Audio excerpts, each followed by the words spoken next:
La chiesa in cui ci troviamo, dedicata a San Nicola, risale al 1600. È l'ultima delle 3 chiese che si sono susseguite su questo stesso terreno. La prima risale al IX secolo ed è stata poi distrutta. La seconda è del 1000, quando sono arrivate le spoglie di San Nicola, e la terza, l'attuale, del 1600.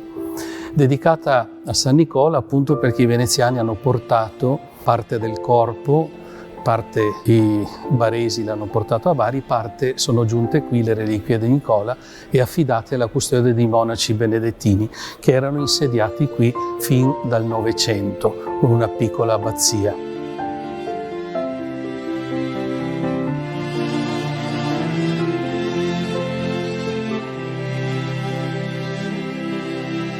L'attuale chiesa custodisce sopra l'altare maggiore appunto le ossa del santo e è il luogo in cui ogni anno, nella festa dell'Ascensione, avviene quello che è chiamato lo sposalizio col mare.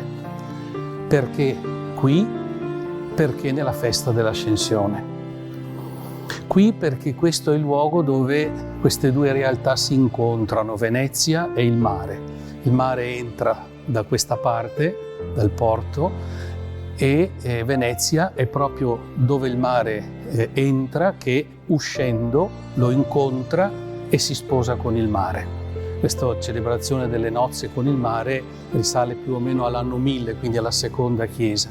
E quindi ecco perché qui queste 2 realtà si incontrano. È qui che Venezia incontra il mare.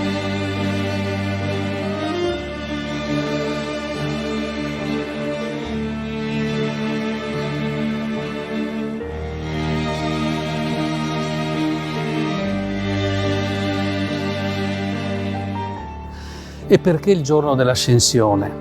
Perché, e questo è molto bello, saper come i nostri padri sapevano leggere i misteri della fede in maniera molto attenta, nel giorno dell'Ascensione 2 realtà si incontrano.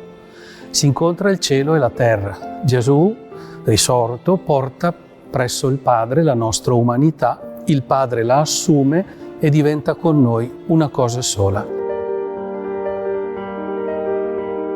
Questo sposalizio con il mare aveva come testimone solenne il doge che rappresentava Venezia e quindi la sposa, il mare che veniva sposato e il patriarca che presiedeva a queste nozze. Per cui ecco le 2 autorità che sono ancora protagoniste di queste nozze sono appunto il doge e il patriarca. Doge perché rappresenta la città, e il patriarca perché è il sacerdote che celebra quelle nozze.